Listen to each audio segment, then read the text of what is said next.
do do do do do do do do do do do do. What's up, guys?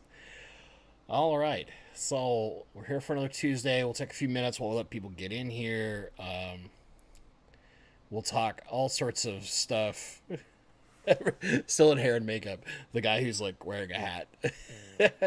No, I had a doctor's appointment that I had to go to in the middle of the day, so I got to come home after that, and then had to log in remotely, which causes all sorts of extra delays in order to finish a bunch of end of day stuff for some various things that my team was doing. There are a lot of like end of day reporting and stuff I have to set up, so that was fun.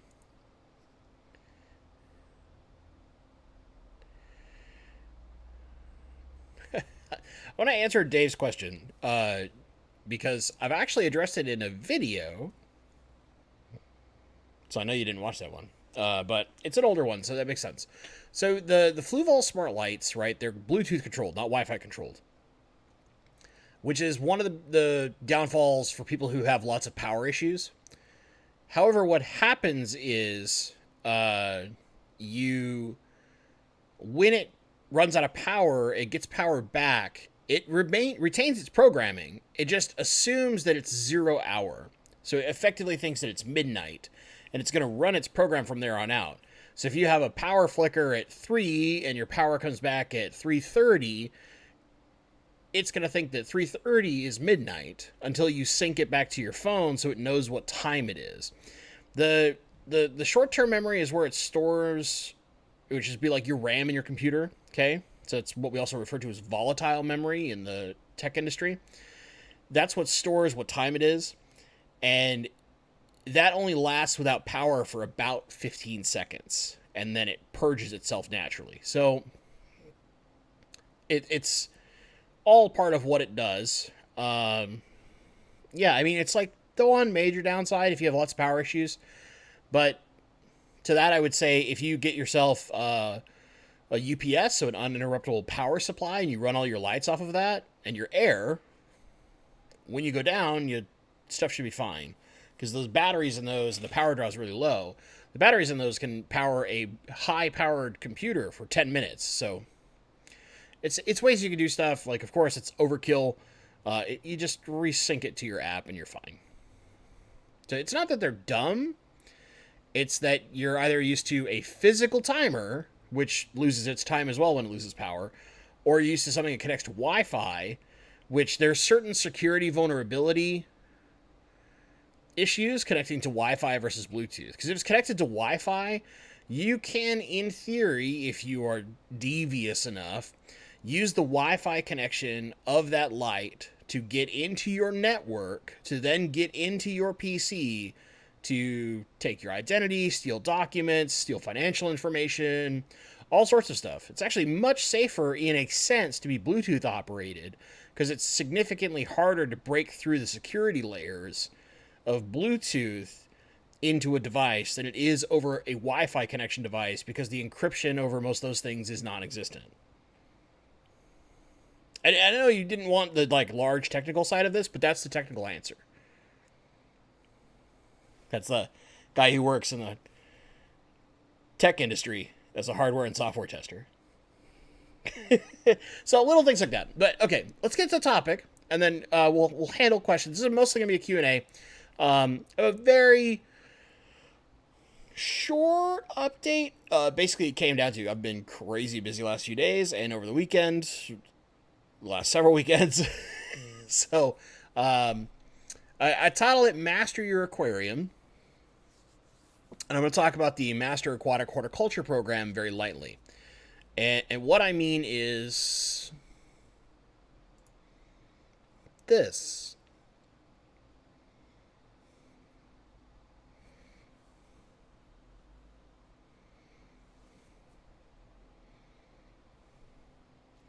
Little tiny sneak peek into basically the top banner from what we're working on. My project that I'm working with a dev to build this. So the long-term goal right, is that we can do more than just a plant program. Short-term goal, plant program, right? That's the first thing that'll be available. But as you can tell by the title of that banner, little larger long-term goals.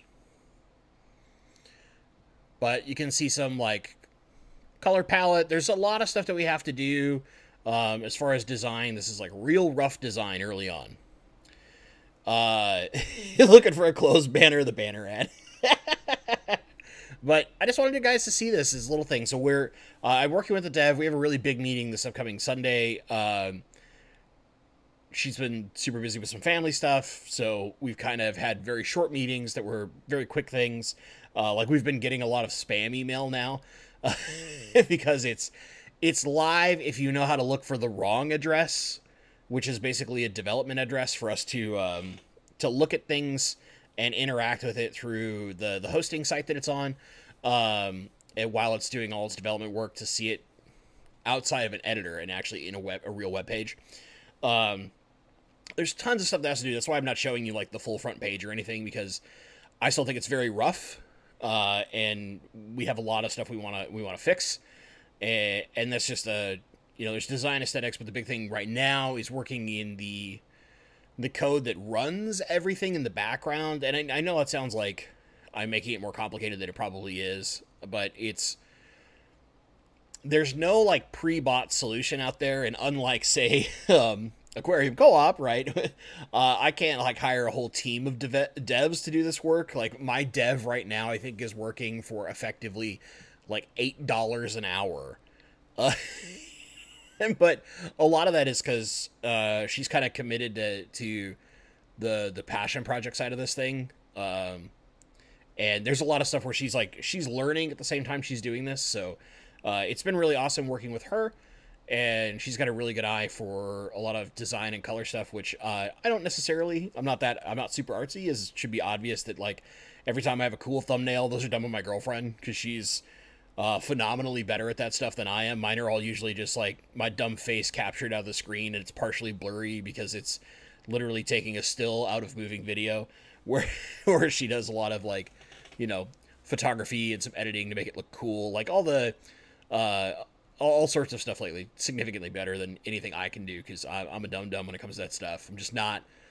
My brain doesn't think that way, right? I'm not that artsy or creative. I got ideas, like tiny ideas, and then I just like hand them off and let the artistic people like do what they do best. That's what I'm good at. It's just like give an idea, hand it, and let you go hog wild, right? And then when I get stuff back, like then go, okay, let's tweak this, let's play with that, let's do this. That's what I do. So anyway, that's just like the top banner. So real simple, nothing too crazy. But you notice, for those of you who've got that guppy art, you've got the badge. Few of you have the badge, but for those of you who can use the emote, we're using that art because I think it's pretty good. Yeah, dude. Dolbeck Aqua Designs, giving some love to the Aqua Sky thumbnail. That was all my girlfriend. She's an absolute beast when it comes to like being super creative and playing with some stuff. And for her, it's just like fun. She gets to play around and have fun with stuff, and I just let her do what she wants to do, because she's way better at it than I am. So we'll take this down, and that's it. I mean, short and sweet to the point. But basically, we're working on some of the back end code to make it work. I'm hoping by June, basically, so about a month, I will have a working prototype in place to get testing done on it. It might take until the end of June. It just depends on how troublesome some of this stuff is to implement with what we're using. And then I figure it needs like 1 to 2 weeks of test work between a few select people. Some of those people might be members. I'm just putting that out there. There's going to be some extra like sneak peeks and stuff for the membership stuff, just for, I guess that's the be a YouTuber to encourage people to be members. But you guys will all get to see it. So once it goes live, right, you all get access to it at the same time. It's not like I'm holding it off with members or some nonsense like that. It goes out to everybody. It's available to everybody. I'll have probably a number of tutorial videos I need to shoot and stuff like that to prep for things. And that just requires getting actually into the test version of it, and so that I'll be using the test version to shoot a lot of videos as tutorials to help people walk through the system, just if they're not as technically savvy. Like, we're trying to make it really easy and something you could just literally look at and understand how to do it. But just in case, we'll shoot tutorial videos and have those so that it's easy peasy, right? That's the goal. We want this to be accessible and easy for pretty much anyone in the world, as long as you can access websites in the United States. There's certain countries that don't necessarily let that happen, but you know, we're doing our best. All right, so questions at Bentley Pasco is going to help me see your questions, guys. We'll just like do mostly Q&A, and you can kind of ask about dang near anything. It's very open floor. Not that we restrict questions usually, but hey, that's how we do. And if for some reason I do not get your question, or you have something really complex, as long as it's not a direct emergency, because I'm a little slow to respond right now. Work's been pretty crazy. bentley.pasco@gmail.com is my email. I typically respond in 2 to 3 days. Right now, it's more like 3, 4, 5. Just a heads up. Like, I piled through a bunch of email Sunday night and Monday, but I have more I have to catch up on, and I'm hoping to get to most of the remaining ones tomorrow. So just be prepped for that. And just in case anybody's wondering who might have saw the live stream, no, I'm not the new employee of Aquarium Co-op. It's somebody else. it's somebody else. Zelfernite, that's actually a question I don't mind answering right away before I go back up. And yeah, if you feel free to repost questions that were in earlier in the chat just to make it simple. I greatly appreciate that. Will the app have a donate feature? So I suppose, yes, we could build it in. I didn't initially think about doing something like that, mostly because I just want my goal is not to make money with this thing. I mean, certainly I want it to be able to cover its own cost, because there's operational cost, there's a cost that goes into paying the developer to do stuff, all those kind of things. But really, I'd do this because I want to be able to have something as a lasting impact on our hobby, right? And more than just like tutorial videos and things like that. I want something that you don't necessarily have to watch my channel to be able to use this thing and get benefit out of it, right? That's the goal. I would love to hear that, like, some small clubs started using this to do their own horticulture programs, and then eventually, after getting used to how it worked, adapted and made their own horticulture program for their club. That, if I were to ever have that happen, that would basically be like the dream scenario for the goal of this whole thing. In long term, what I want to do is add in things like fish breeding. Maybe eventually even do saltwater stuff, so like coral or something like that, right? I made it a little generic on purpose, right? Just master your aquarium. That's the name of the thing. It's very simple. Because I want it to have the ability to do more than just be a plant program. And that doesn't necessarily mean that I'll run it the whole time, right? If it needs to be handed off to someone else, I have it designed on purpose to do so. Now, I certainly don't intend to like hand it off and like just be like, yeah, now hand it off to Soulless Corporation X and have them charge money. No. It has to be the right people, right? But it's one of those things where if I feel like someone else can execute it better or improve it significantly, I would look at handing it off. That's just one of the things. It's just how my life is. I care a lot about it being a positive impact on the hobby as a whole. So yeah, I haven't really thought about putting a donate on there. I'm sure it's something we can easily add in, but the biggest goal is more just like the program will cost a certain amount. I haven't really figured out what that is. I have to do a lot of math on this because I really only want to do a one-time fee. I don't want to do a monthly thing. That way you could take a year or you could take 3 years to complete the program and the price doesn't change, right? So it's not like it doesn't become more expensive the slower you go. It's just like you pay a small amount once.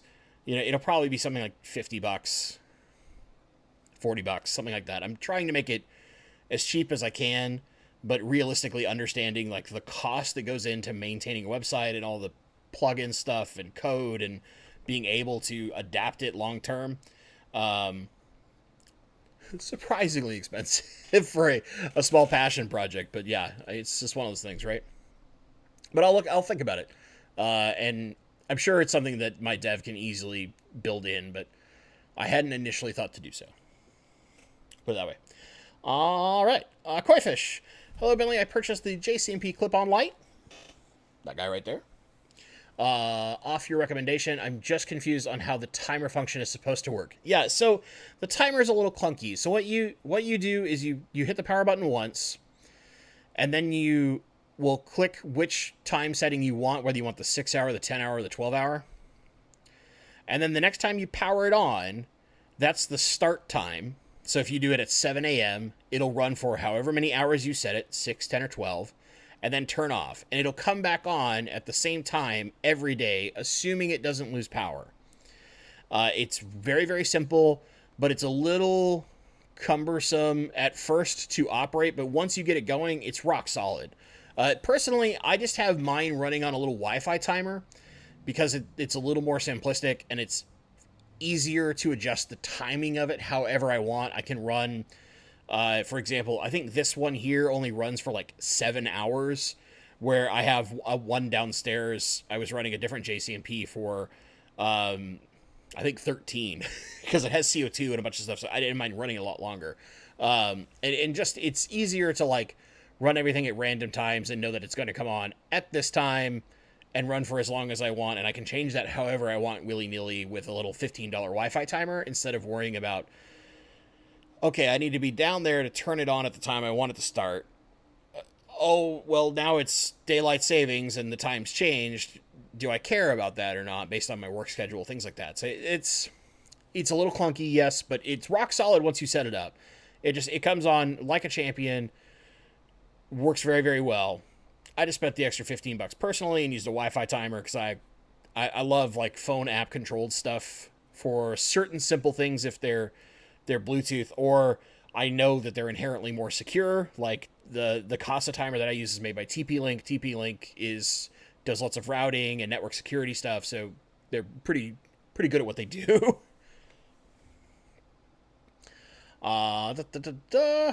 Rich Jones. I have a Boos wavy green, I believe, that had a flower bit on the stem melted before it bloomed. Is that bad, and why? No. So Anubias and Boos, when they flower underwater, will not open completely because they're submerged.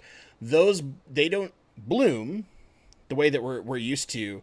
Although Boos blooms kind of weird, just a heads up, and I'll explain that in a sec. Most Boos has a strange way that it blooms, but they won't truly bloom the way we think of a flower, like opening up like a flower, unless they're out of the water. Now, Boos is a little different. It'll come up and it'll be fully covered, and usually it will seem like it melts away, and then you'll have like what looks like a ball floating over a cup with a very small stem holding that up. That's actually the full flower for Boos when it's underwater. It acts a little different when it's out of water, and it's like a proper flower. Big quotation marks around proper. But just the way that we think of flowers normally for plants, that's how it operates when it's outside of the water. When it's under the water, it's going to do something like that. They don't always get to that point, and that's perfectly okay. Each species of Boos is a little different.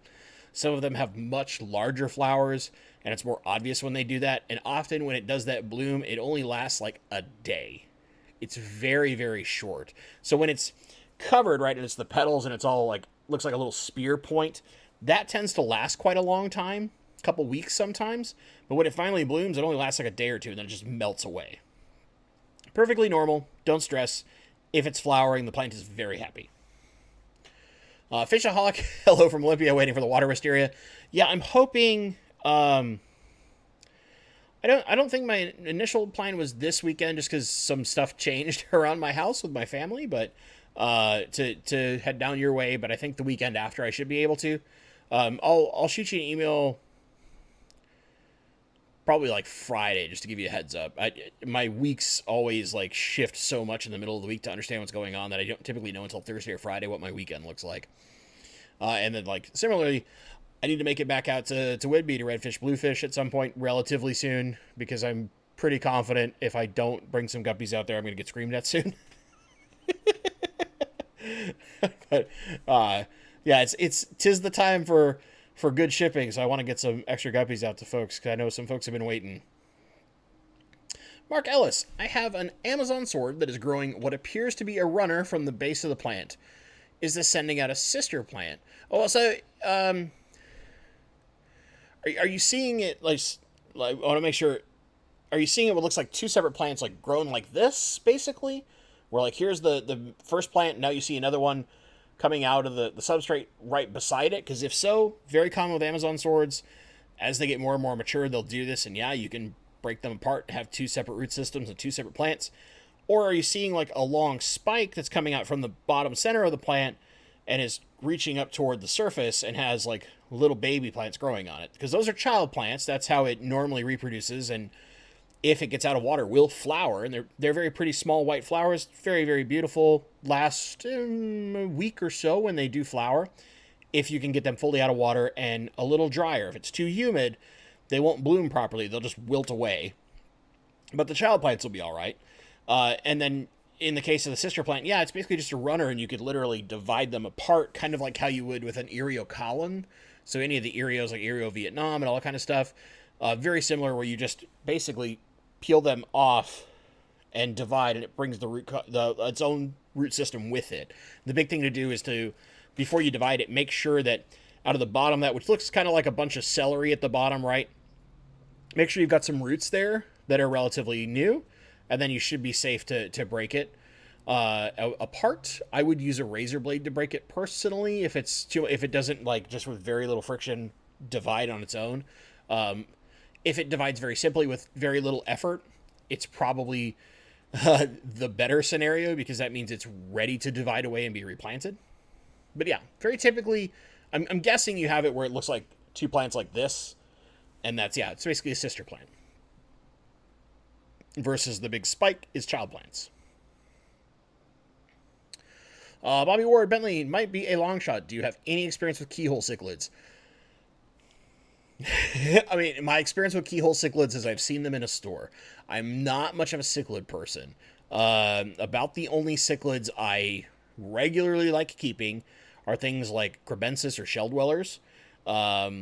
Just because those are the ones I gravitate to, or some of the dwarfs. And of those, I haven't played with checkerboards or keyholes or anything like that. There are plenty of people, however, are really, really knowledgeable sources on those fish, and significantly better than I am. So the good news is you'll probably find lots on YouTube about them, because they're pretty popular fish.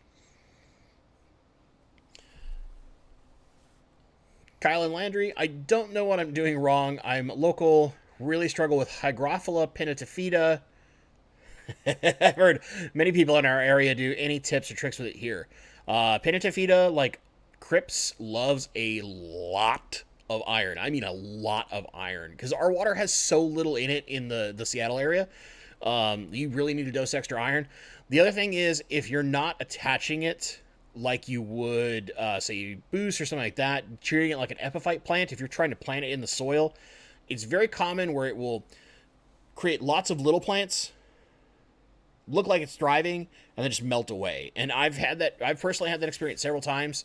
The biggest thing I would look into is it likes a little bit more mineral content. So I would look at some extra, especially if you can, extra micronutrients. So use something like Flourish Trace, or my personal favorite, just because it comes with an easy pump, is Brightwell's Florin Multi. Right, that's their trace elements. Really, really simple, really, really easy. But that plant in particular is especially troublesome in soft water like ours. And if it doesn't get a lot of iron, and it really is a big iron hog, especially when it makes lots of babies and runners along the ground, it eats a ton of iron, it'll just melt on you like that. And it sucks, because it's such a cool plant. It's such a cool plant. When you get it happy, it looks amazing.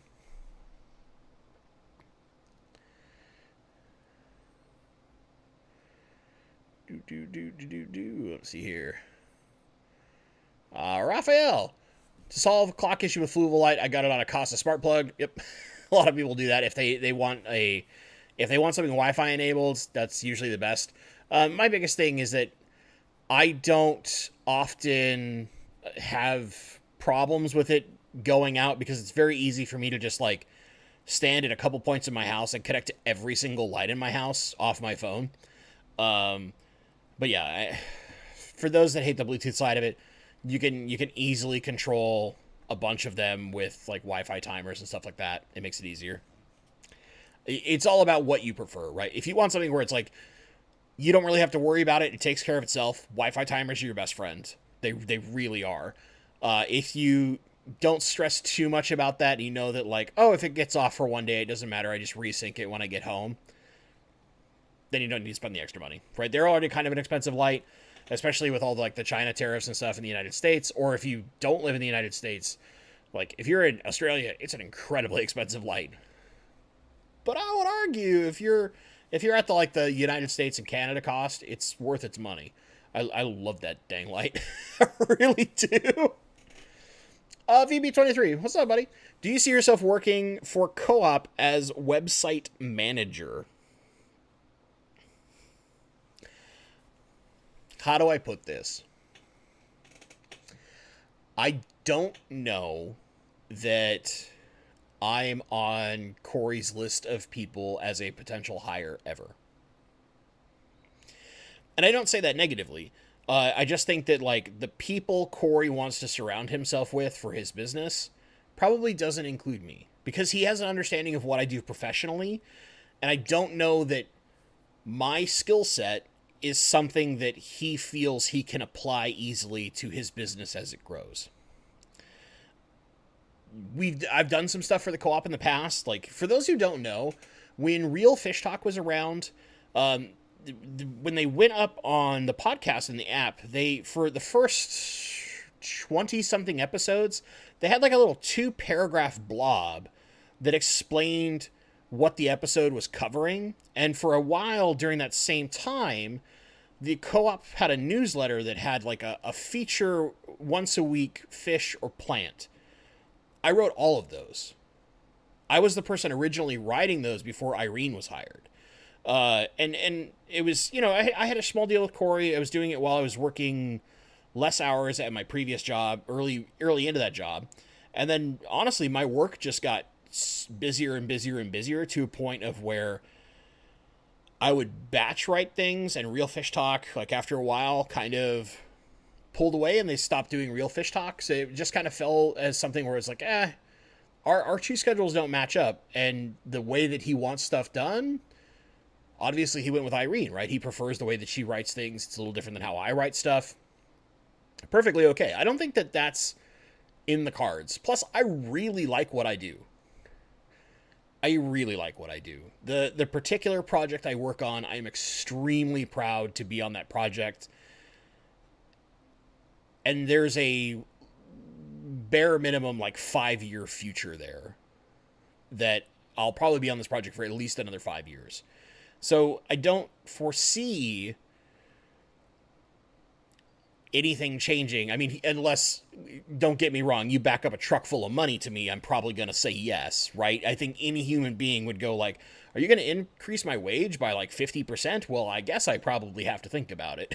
It's one of those things where I know that while he does pay well, I'm fairly expensive because I work at a career that pays well, right? So there's lots of problems to ever make that work. Now, does that mean that I personally am against it? No, not at all. I just don't know that my skill set fits something that Corey needs in the foreseeable future, if that makes sense. I like Corey. I like Co-op a lot. Obviously, I wear their hat every once in a while. Right now, I'm wearing one of my brand new minor league baseball hats, the Albuquerque Isotopes. So my new goal, I'm just going to collect minor league baseball hats for fun. But yeah, I don't foresee that lining up. And it's just part of life. Doesn't mean we can't hang out and be friends and chat about fish, right? I think that's the more important part as far as I'm concerned. Oh, Mark Ellis, long spike with baby plants. Cool. Those are all child plants. What I would do in that case is for those sword plants, wait till you see roots that are about yay long, so like half an inch coming off, maybe even longer if you want to wait, and then you should be able to trim the spike around those and plant them as new plants, or sell them if you're going to sell them. You might even grow them a little bit larger. One thing you can do is, if it's not like too large, is try to slightly weight it so it stays underwater. That helps it grow roots and the leaves more robustly to keep the baby plants underwater. But if it floats to the surface, don't worry. I do that all the time with one of my swords in the Guppy Mansion. When it throws a child spike, I just let it sit up there. I don't care. I let it grow for a while. I wait till I've got, a plant that's about yay big, and then I trim them off and either sell them or look at planting them in other tanks. Brian, moving locally in a few weeks, out of the current house in the morning into a new house in the afternoon. 4 tanks, 1 heavily planted. Any ideas to move livestock and plants safely? Oof. Moving tanks is the worst. So, unless you plan to replant stuff, basically what you want to do is drain the water as much as possible, saran wrap the top of the heavily planted tank, and before you finish saran wrapping, mist the heck out of it with a water sprayer so that everything's nice and humid, and then fully saran wrap the top to seal it basically in place to keep that humidity in.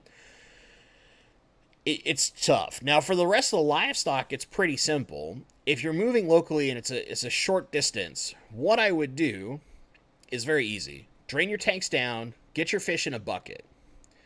They'll be okay at low at temperatures in the summer and stuff for a little bit, right? You're not running them at like 83 degrees, I hope. If you are, I would look for like a small 25-watt heater to help hold temperature in a 5-gallon bucket. And you could get bigger totes if you want to, but I think 5-gallon buckets are perfectly fine. Get yourself some kind of aeration if it's going to be more than, say, 20 or 30 minutes out of the tank. Move the tank, fill it back up with water, get your system running, dechlorinate it, get it to temperature, put your fish in. Now, if you have the ability like a temp gun and you have a good python to where you can temp the water out of the tap to start and just put it right at the temperature you need, or at the same temperature that they're in the buckets, so that you just take them out of the bucket, put them in the water, let the tank finish heating up naturally, you're okay. If you can't do that, you can test by hand, right? If you've got a really good sense of touch and know how to feel temperature really well, which hopefully most of those aquarists do, you can go that route. And finally, if you can't do any of those things, small heaters in a bucket really goes a long way. But I seriously mean small, like 25 watt. Don't go anything huge because you're at so little gallonage that it can go high fast. Now, if you do have a larger heater, like a 50 watt, put the temperature lower than you normally would. So if like you want your tank to be 76 to 78, put that heater at like 71, 70. You don't need a ton of heat. Most of those fish can handle a short period of time at lesser temperature. Just don't let it dip to like 50, right? You don't want to go super cold, and you're going to be okay. Aeration is your big thing. And also, the day before you're going to move, maybe even 2 days, don't feed your fish. Let them fast so they're not pooping a ton. That way you reduce the amount of ammonia they produce while they're in the bucket. If we can minimize ammonia and something like a little bit of prime goes a long way, helps. Should be pretty easy peasy. It's just getting everything situated and getting them back in as soon as you can, right? You don't necessarily need to do it like, if you don't do it in 20 minutes, your fish will die. That's crazy talk. But as long as you can do it in a couple hours, especially if you have like battery-powered air pumps to keep some aeration in your buckets, or you've got those little USB nano pumps and you just sit there giving them aeration while you're getting everything set up, they'll be okay. It'll be all right. You can do it. I believe in you. Oh, chat jumped. That's how you know I'm talking too much. All right, Stephen P. Ardent 6 Goldie Eye. They are unsexed, so if I end up with more males, is there going to be an aggression problem? They'll be sharing a 90-gallon with a 3N3 mixture of Bosemani. Not really. I mean, maybe if one gets significantly bigger than everyone else, then that Goldie eye might like try to be tank boss and will push the other males around. But you got a 90-gallon tank. You got a lot of room. They should be all right. And if you're getting them unsexed, they're still small. So unless they like rapid grow to like 3.5, 4 inches, and everything else is like 2 inches, you shouldn't really have any issues. I think it'd be all right. I wouldn't stress about that too much. Rainbows usually are pretty chill. They act like they're aggressive, but really it's all just like trying to show off for the ladies. It's really all it is for them. Fishy mailman, I just got my order of 80 root tabs. I should be set for a while. Man, you'd be surprised. I was talking to some people lately who like their life is root tabs. They go through, I swear, like 80 in a month. But they don't use any liquid stuff, so I suppose that's all right. Alyssa Bentley, what's up? If Pinata loves iron, I should try it again in my new house since the water tastes ferric. It loves iron. It's one of those other plants that loves iron. Andrew Cruz, what's up, Bentley? Can queen marble sword runners have 2 daughter plants growing from the same node? Yes. I think mine is, and I was thinking of it cutting. Yeah, so I've had this happen before. And it happens in more than just marble queens. It'll happen with a lot of the larger swords. So, example where I saw this most commonly was with my Franz Stoffel's sword. You'll get like 2 little ones that are like Siamese twins almost, right? Sitting on that child stem. It's a little harder to separate the 2 into 2 plants, so you might have to let them grow on the child node a little bit longer to get a good root system for each. But once you do, yeah, you can just divide them off, have 2 separate plants. Easy peasy. Just let the roots dictate. Like, you want to really get, at that point where you have 2 plants, look for about an inch worth of root coming off of that. 3/4, half an inch is fine, but just if you can get it to an inch, way better. It makes it a lot easier to make sure that they survive after the split. Jim Davis, love your streams. Thank you. I'm glad you do. I really enjoy doing streams. It's my opportunity to interact with people, and especially in the grand human malware. It's interacting with people matters. Stephen P. Corey can't afford Bentley. Oh no, Corey can afford me. I just don't know that he wants to afford me. Is more what it is. That man's company is doing phenomenally well, and it has been an absolute joy. Because you got to keep in mind, like I was watching Corey, and did not know that his store was in the Seattle area until he hit 50,000 subscribers. So I'd been watching him from like, I think 30,000 roughly, if I try to remember correctly. And then I saw his 50,000 subscriber video, and it was like a local hip hop artist that I knew. Yeah, surprisingly, I do listen to hip hop, just not much anymore. And there's all these like scenic shots of like the Space Needle and stuff, and I'm sitting there going like, did I not know this guy is in Seattle the whole time? Am I that much of a dum-dum? Gets in, like, they're doing all the congratulations and stuff, and it's like, there's a store in Edmonds, Washington, and I'm like, the very next day, I drove out there. Corey was in the shop. It's the first time I ever got to see Corey and talk to him. It was quite a hoot.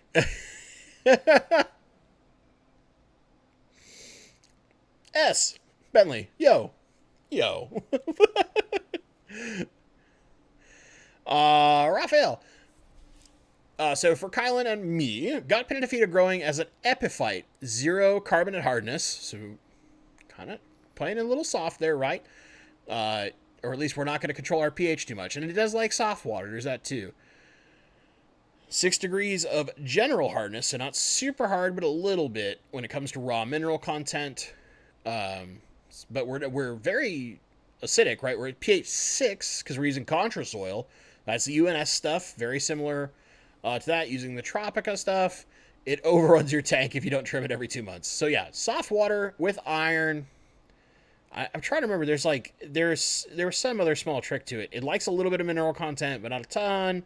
I would just look at having good trace minerals, because it seems like that plant struggles to create really good root systems for itself, especially if it's in the soil. And maybe that's just our water, because there's nothing in our freaking water. But yeah. Sean, the Shelly Superfan, is in the house. What's up, buddy? Good to see you. Good to see you. Self Albuquerque isotopes, are they the cousin to Smiley Joe fishing? I don't know about that, but they're a minor league baseball team. I've really gotten into, and there's the Springfield Isotopes.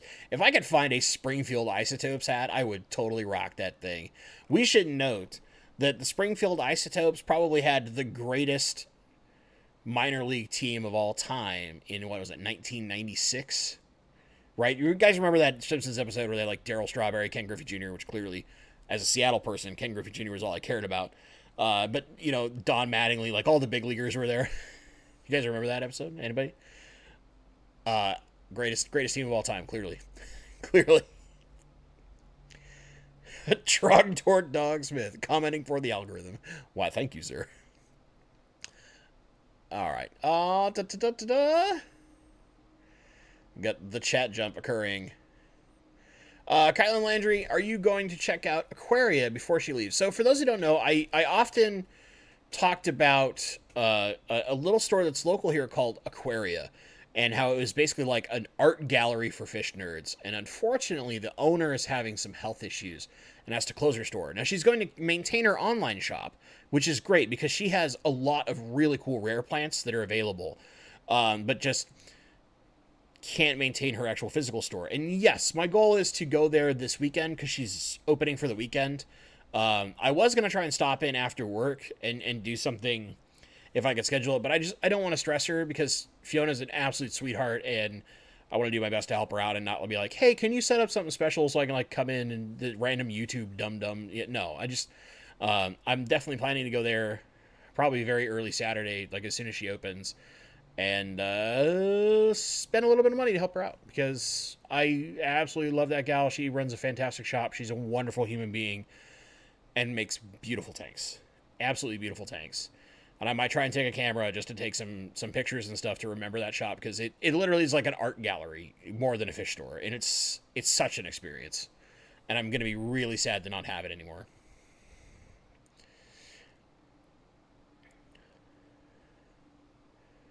Let's see here. WAF, how's it going, man? Good to see you. Good to see you. All right, here we go. The questions return. I have to scroll the right amount. I hope that's Sasaju, but I don't want to pronounce it like the dip. Because I'm pretty sure I got close to that. I got a Fluval 3 for one half and a Stingray 2 for the other half of my 75-gallon. Fluval intensity is set to 80% except for the blue and red. Baby tears melted away. Do I need extra light?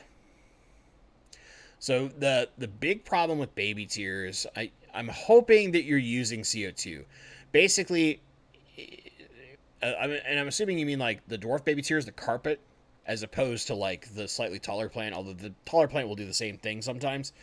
Baby tears is one of those plants that really needs a lot of light and almost always has to have CO2 to survive.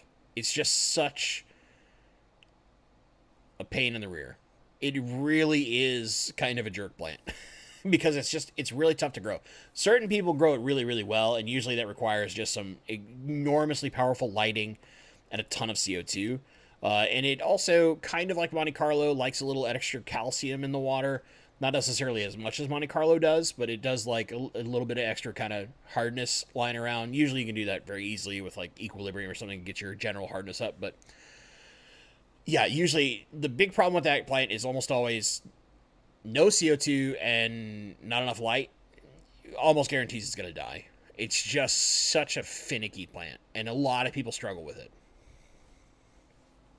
Drift philosophy. I have an Anubias plant that has a few leaves that look about half perfect, but the other half looks translucent, but still green. Is this just melting or iron deficient? So, I would say if it's part of the plant, it's in its melts process. Like, it's losing some of it. And that could be because of a deficiency. Not necessarily iron, although possibly iron, right? There's a lot of things. So, like, iron deficiency has a very specific characteristic to it, right? And that's kind of representative here. But also, what a lot of people don't know is that manganese deficiency can look exactly the same. So there's a lot of like nuance that's happening here. If you can, like, I'll put my email back in chat again just in case, but it's bentley.pasco@gmail.com, and I have to be able to type. I sit like a little differently than I would to type when I'm talking in the microphone, right? But shoot me an email if you have a picture of that drift. Shoot it to me so I can actually see it physically, and hopefully we can talk back and forth a little bit, and I can give you better advice. Because a lot of times for me, diagnosing deficiencies and problems in plants is hyper visual for me. I'm a very visual person, so if I can see it, I usually have a much better time of being able to diagnose what's going on and then giving appropriate advice. And sometimes I need more information too, right? Like, you could be dosing, tons of iron in your system already, or have lots of natural iron already. And if I don't like ask a few questions, I might not know that. And there's lots of little stuff, but it helps to know all the kind of extra details and see it to really get a bead on what's actually going on. Paul Soltero, hey. Bentley, you need to expand your cichlid horizons. I know a certain guy with an LFS on an island in your area that's been bringing in Apistos. Yeah, he's been yelling at me about Apistos for a bit. But so the thing is, right now, the tank space that I have is really dedicated to certain stuff. And what I like in cichlids tends to be certain specific behaviors. And I get them. Like, I love the fact that cribs, it's the female that is the far more beautiful fish.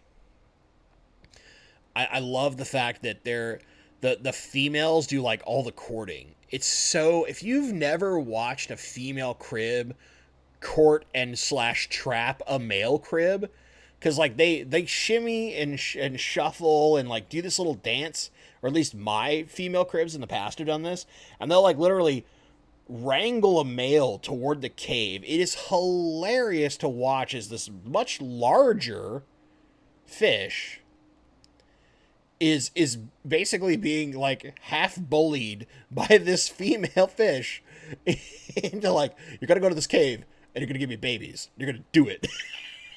It's like, it's a behavior that I enjoy because it's so different than most of the other cichlids, right? Most of the other cichlids, it's like the males are where all the color is.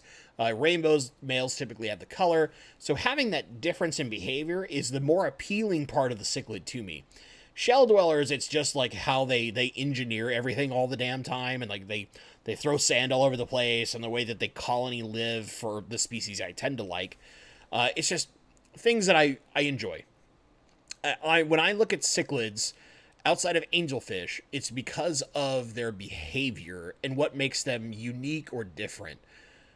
Apistos just don't do that for me. And that's a personal thing. I love appreciating other people who keep Apistos and how beautiful Apistos can look. But there's just something in the cichlids I do like that just plays so differently. Because otherwise, if it's like, oh, but look at this colorful Apisto, I will immediately go like, yeah, but look at this colorful rainbow. And I can put 15 of these in a tank where I can only really have 2 of them cichlids when they start breeding, and then they get angry. This is one of those things. Like, I'm so enamored with rainbow fish by nature that it takes something a little extra special for me to like slide away from rainbows into something else. Medcow74, cut those sideburns, Bentley. No, I like my sideburns. Even if they're gray and they make me look like an old man, I like them. It's just how I am. It's what I like. I don't like the sideburns up here because they make me look really weird. And plus this grows in really fast. So I would have to shave this more often than my face. And I don't have to shave my face very often. And I kind of like that fact that I can be lazy about shaving my face. Consider I want to know how to properly pronounce your name. But what is your opinion on liquid carbon? If you use it as an algicide, it's fine. Otherwise, it's not that effective. That's my opinion and my experience. I have not seen... I've been literally given, like, jugs of Flourish Excel by friends, and I've used it and seen no benefit other than using the glutaraldehyde that is in there to fight algae. I would much prefer to inject CO2 at a very, very low volume than ever use a liquid carbon product. That's personal. Now, if you're trying to fight off a lot of algae, liquid carbon and the glutaraldehyde that's contained within is helpful. Mike Stambaugh, I was kind of shocked at the rare plants Aquaria had on their website. Yeah, no, Fiona is like an absolute boss when it comes to plants and also aquascaping. And she loves, loves, loves those rare plants. So she tends to carry, in that kind of boutique way, lots of really cool rare plants. And some stuff that just, like, it's impossible to get a hold of. Igor Bellington, wear your Rocket City Trash Panda hat again. Yeah, it's coming back. 'Cause I just got this hat and a couple other hats in, so, like, I've been wearing those more. But I have... Normally, when I wear this particular shirt, I actually wear my Rocket City hat because it matches it the best. That's my only way to color coordinate. Otherwise, I have no fashion sense. But other than I wear plaid shirts and khakis. I'm a very boring human being. Daryl, didn't he end up drinking the tonic at the end with a huge head? Yeah, that was Griffey who got the giant brain.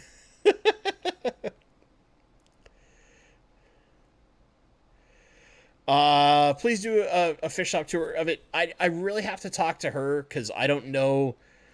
I don't want to stress her out while she's having health issues. But if I can find a way to do a tour in the short period of time that's left for that store, I will try to. But I don't know, like, what I can and can't do. It's really what it comes down to. Because I don't want to stress her at all. I want to make it easy. I know there's quite a lot of people from my club locally that are going to try and go there this weekend just to give her some extra support on her last weekend of being open for business. So it's going to be tough, right? It'll be very, very busy. I'm pretty confident of that. Even with COVID, you'll have all the restrictions and you'll have probably a bunch of us like literally lined up outside waiting to go in because it's not a very big store. But I already intended to reach out to her and see if I can put something together. I hope. Swamp Thing, I had a big jump in chat. So if I miss your question, guys, just, again, don't be afraid to repost it or just shoot me an email, okay? Everyone falls in love with certain fish and will always try for that fish in a tank, but do you have a plant you'd never leave out of a display tank? Ooh. Now that is a cool question, Swamp Thing. I like the way you think. I would be hard-pressed not to have crypts in a tank. I love crypts in all their forms. And other than crypts, I can't think of anything that I kind of like would want to have in every given tank that is for display purposes. Now, I do know that like there are certain plants that I want to do to focus on in certain display tanks where the goal is almost to highlight those types of plants or that specific plant when I do my garage long term. Because I'm doing some certain display, I have a certain like vision for that thing of a number of display tanks done a very specific way. So there's that's there. But yeah, I like that question. Crypts is probably the one because I just love them. I keep them all over the place, and they're the one plant I almost never sell because I grow them for myself. When I used to sell all the time, that was just how life was. I would almost never sell my crypts. Rich Jones, another boost question. I moved a large clump of black tears from my dim holding tank to my main brighter tank, and it seems lighter green. How to make it darker? Shade it. Most boosts, you would be surprised, but a lot of the boosts, especially anything that's a brownie or things that are like the that have that really hard iridescence on the top, they really like to be shaded. They actually don't like bright light as much as you might think. You might think that color comes from bright light. Very typically, actually, the more dim the lighting is, the more color that boost expresses. The brighter the light is, the more you tend to just get a generic green color. It's a weird plant like that. Cup of Doug. What a name. Any guidance for UG, aka Utricularia graminifolia? Have read too much conflicting info. UG is actually one of the plants I personally don't have a lot of experience for. So unfortunately, I don't have an answer for you, but I do have an answer for you. And that would be recently, and man, this has actually been a little bit. Green Aqua has a video where they specifically focus on how to grow UG well. Watch that. Green Aqua would be one of the places I would absolutely trust when it comes to the information they're providing for specific plants. I would go look at those guys because they've used UG in several videos, and there's one video where they have a little bit extra focus on UG and they talk a lot about how to be successful with that plant. That video is going to be your best friend. So yeah, Green Aqua, great channel, great guys, great content. Also, they do a lot of heavy aquascaping, so they tend to use things like UG in a lot of their tanks. Sorry, I can't give you a better answer than that. That's just the truth. I have no experience with UG personally, because it's one of those things where a lot of the carpeting plants, I look at them and know that they tend to struggle in my water. So I don't gravitate to them too often unless I'm trying to directly challenge myself, and UG is one of those ones where I haven't gone and challenged myself with it yet. Alyssa Medley. Cichlids are great until they eat all your baby plecos. Ooh, I would be powerful mad if that occurred. I love my little wiggly baby plecos. They're the best. And Sean, besides Bentley, you need shell dwellers before Apistos.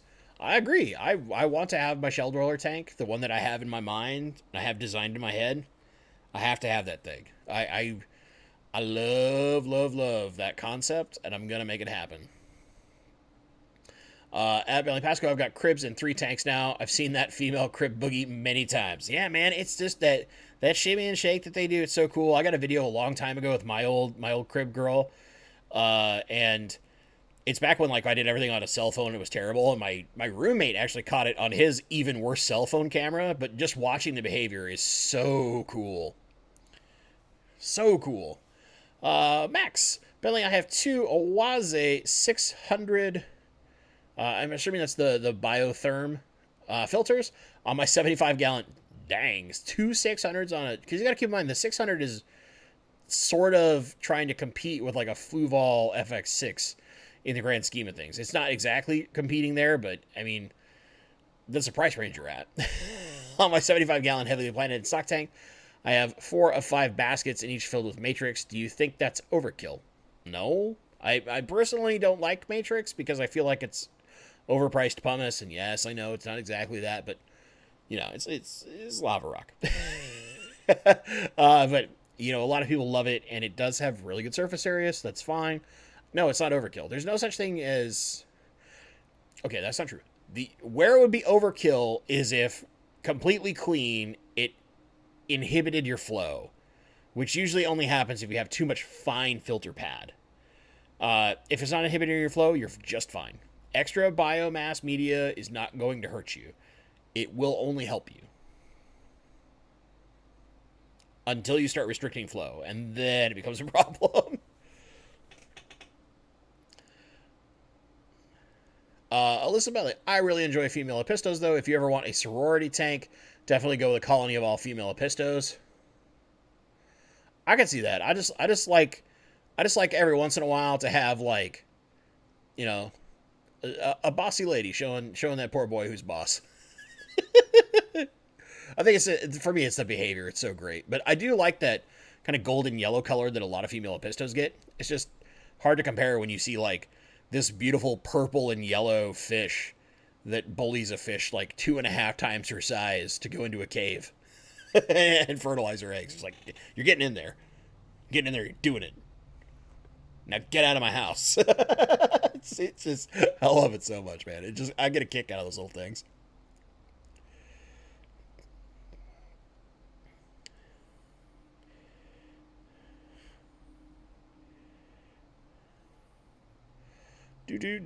And there's the big jump. I might miss some stuff, so just a heads up. Be prepared. We're getting close to the end of stream. I think Dr. Black is going on tonight. So, Jesse, I have been breeding some barbs lately, and my recent batch, I noticed that some of the fry just won't eat, and I'm losing some of them daily. Any ideas on why they won't eat feeding live baby brine? So, my first instinct would be something that happens with specifically, typically clownfish babies, is that they might be struggling to see. So if you don't have light the whole time, it's possible they don't even see the food. You don't have to have super bright light, but light. Certain fish actually do well as babies for their first couple of weeks being on 24-hour light, never having the light go out. Clownfish, this is especially true. I've watched a bunch of information on clownfish because I love them to death and their behaviors are really cool. They basically, in captivity, have to have 24-hour light for the first almost, I think it's like 3 weeks to a month, to make sure that they eat enough to get to a certain size to get out of their fragile state to where they become easier to take care of. Very, very interesting. That'd be the first thing that I would jump to. Beyond that, sometimes you're going to have a batch that's weak. It could be some kind of mineral content change, and maybe you're not aware because, like, in summer or spring versus winter, your mineral content in your water might change. So the one thing I would always do is test. Always test your water. Keep a note of parameters when you start seeing changes, especially like if only 50% of your fry are surviving now and it used to be like 90%. Start testing your water. Just look for the differences. Try to figure out what's going on because something is happening. The question is just what is happening, right? You could potentially just have a weaker batch. Might have some issue where could have had some minor damage to the egg or something like that occurred that made the fry weaker as it finally hatched out. There's a lot of things that could happen, but the biggest thing we want to do is remove all the things we can control before we just like throw our hands up in the air and go, it's just weak babies, right? Because most of the time, it's not weak babies. It's very, very rarely that.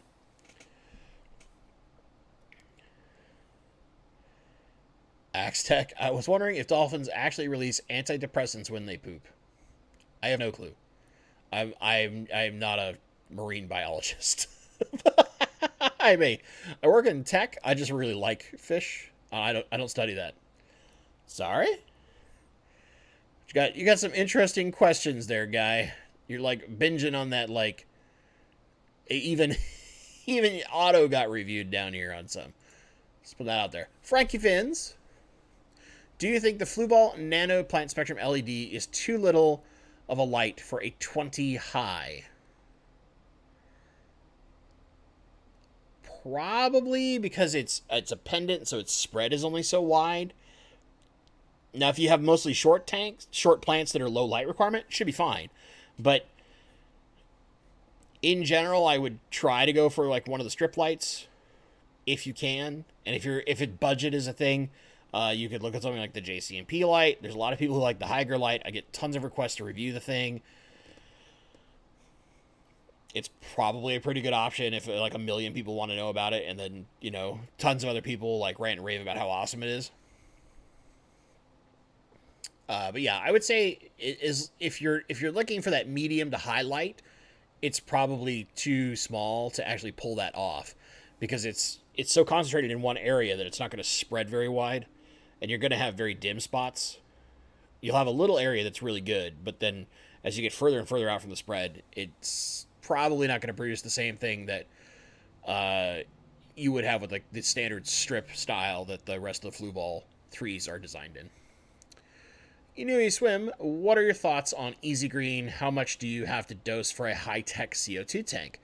My thoughts on Easy Green. I use it regularly. How much do you need to dose for a high-tech CO2 tank?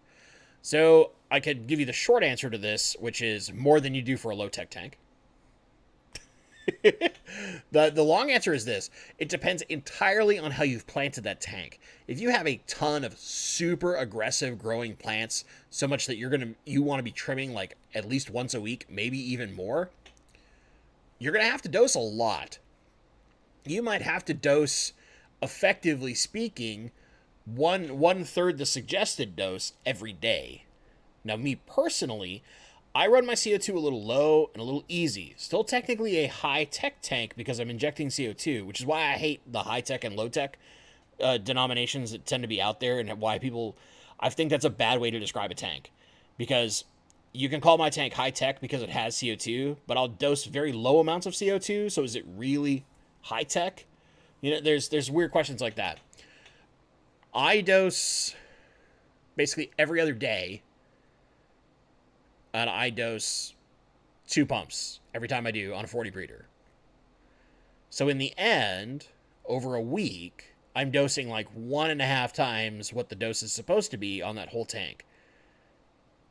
But I do very low CO2, and I'm constantly rotating the lights in there, and a lot of it is like Java Fern, Crips, and only a couple of faster growing stems. If you're like tons of Rotalas and like Pocostemons, really aggressive growing plants, you're going to have to dose significantly more than that. If you're pushing like, say, a 40 breeder, 7 or 8 bubbles a second, your plants are able to consume way more nutrients and need way more nutrients because they have a lot more carbon available. So you're going to have to dose more. So there's a lot of things you actually need in the information to accurately answer that question. But in general, Easy Green, much like a lot of the all-in-ones, is a great fertilizer. There are a lot of really good all-in-one fertilizers. They're all very slightly different, but in the end, they're almost all the same. How much do you need to dose? 100% based on your tank. You could dose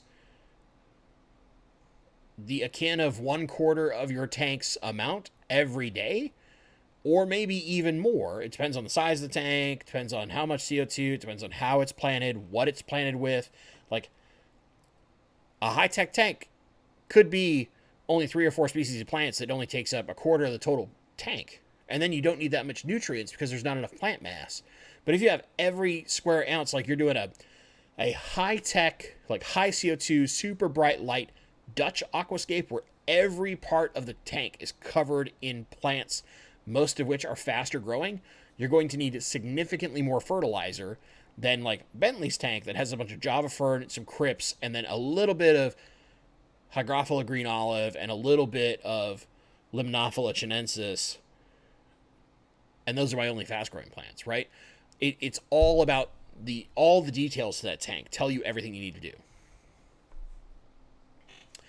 Sean, Bentley, is it still the same shelled roller concept? Basically the same. Small evolutions. Really small differences. It basically just comes down to final execution and plant selection. Very small differences. Same concept, though. Concept is basically the same. Jillian G. I bought a Fluval Flex 15 gallon, have a 20 gal with an aquascape, too light as I'm growing plants. Do you think the light in the Fluval Flex 15 is good enough to grow plants, or do I get another 2.0? Depends 100% on the plants you're growing. My tank is full of Crips, grows them very well, also has a small melon sword in there.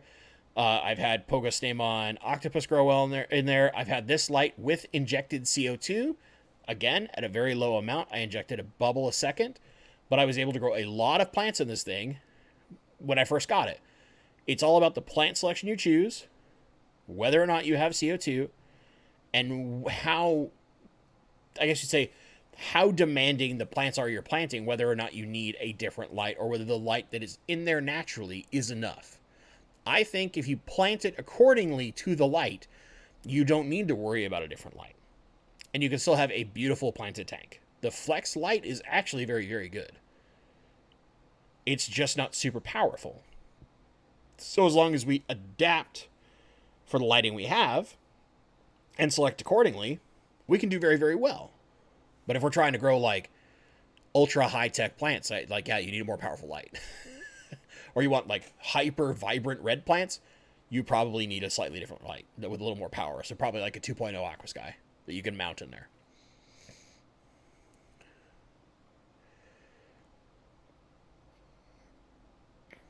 Yeah, I probably need to get myself an extra mod to get some people having some fun. Rob Jovic, I used Gorilla Glue. Instead of Gorilla Super Glue. Says it needs 2 days to cure. Think it'll be aquarium safe. No. No.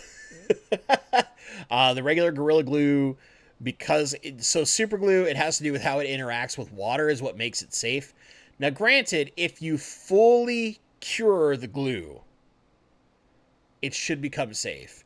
But if you and by that case I mean you let it cure out in open air for 4 days or so, really truly cure it all the way, it's probably safe at that point. But if you are trying to cure it underwater in 2 days, not safe at all. That's bad juju waiting to happen. Dr. Black is in the house. What's up, buddy? I hope you're streaming tonight because we're about close to your normal time, I believe. A theme for Dr. Black's stream, bossy ladies. Oh, boy. Oh, boy. Yeah, so one thing that I will say here, just for those that didn't get your question answered, because we're pretty much at the end of stream, feel free to shoot me an email. It's bentley.pasco@gmail.com. I'll put it in the chat again, just to make sure. Right now, just because I've been pretty busy at work, it's about 4 or 5 days to respond, so don't do massive emergencies. I'm the worst person for that. However, I will respond to you. I will give you as much information as I can. If I miss your questions, just shoot me some stuff there. I'm always happy to help. Drift Philosophy, how would you keep right well soil from adding particulate to the water column? It's a 4-year-old 12-gal setup with stratum for 4 years, but I need to raise the substrate level. Your video on the Brightwell was a godsend. Well, I don't know if it's that, but it's just straight up. So all I would do is just rinse it. It does well to it does phenomenally well if you rinse it, just because you'll get a lot of the dust off. Just rinse it real well, and then add it in. Leave it lightly wet and add it in. That will help reduce any particulates getting up in the water column. Just give it a good thorough rinsing. And I wouldn't stress too much. You're not gonna. There's tons of nutrients that are in each of those little ash-based balls, right? I want to say clay because all the other ones are clay, but it's ash-based, right? It's a volcanic ash, which is why it's a little special in its own right. It'll hold a bunch of its own nutrients in naturally. So just slowly get rid of the excess dust and stuff, and then you're perfectly fine.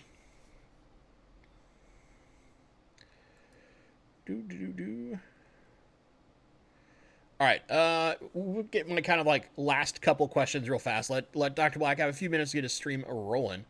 Rich Jones, can you use all-in-one fertilizers like EI, i.e. overdose and large water changes?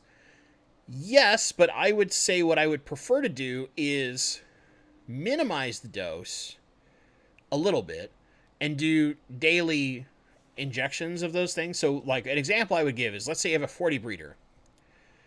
And to treat it kind of like EI, if you have CO2, I would do 1 pump a day, right? So that's 1/4 the dose, but in theory, at higher light, you're supposed to have more, right? So you're doing a small kind of light injection of nutrients each day. So it's kind of like doing the lean method of fertilization using an all-in-one. You have just a constant light amount of fertilizer available, and your plants will consume that. Pretty easy. I think it works very, very effectively. I use it quite often. Or something like every other day and giving a slightly larger dose.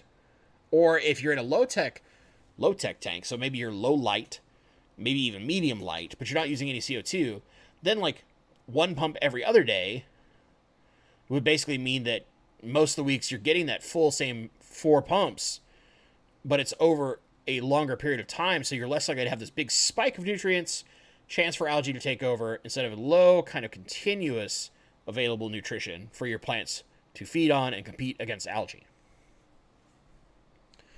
Paul Soltero, another reason to keep cichlids is their intelligence. Rainbow fish, on the other hand, will give a sack of rocks a run for the money. It's very true. Rainbows are not the brightest fish in the world, and cichlids are very, very intelligent in comparison. They're very interactive often. It's part of why I like Shelleys, is they're super inquisitive, and also a lot of my experiences with crebensis has generally been that they're inquisitive and interactive fish. But to be fair, my rainbows will just sit at my tank and beg for attention all the time because they want food. I can walk in front of the tank and they just chase me all the way down to the other end. They just sit there waiting like little puppy dogs, like, please feed me. You didn't feed me earlier, I promise. Please feed me. I'm so hungry. I'm starving. No, I didn't eat 30 minutes ago. I'm starving. They have like bottomless stomachs, little jerks. All right. Guys, Dr. Black is coming up next. If you want to go with a further stream, jump over his way. Let me give you a link real fast. We'll get old Dr. Black set up here. My buddy, my Aussie friend. He's even live. Bam, right there. If you want to continue the live stream shenaniganery, go head over, check out Dr. Black. If I missed your question, shoot me an email. I'll get back to you. I promise. Otherwise, see me next week. Bring the same question. We'll get it answered. As always, guys, thank you so much for watching. And stay awesome.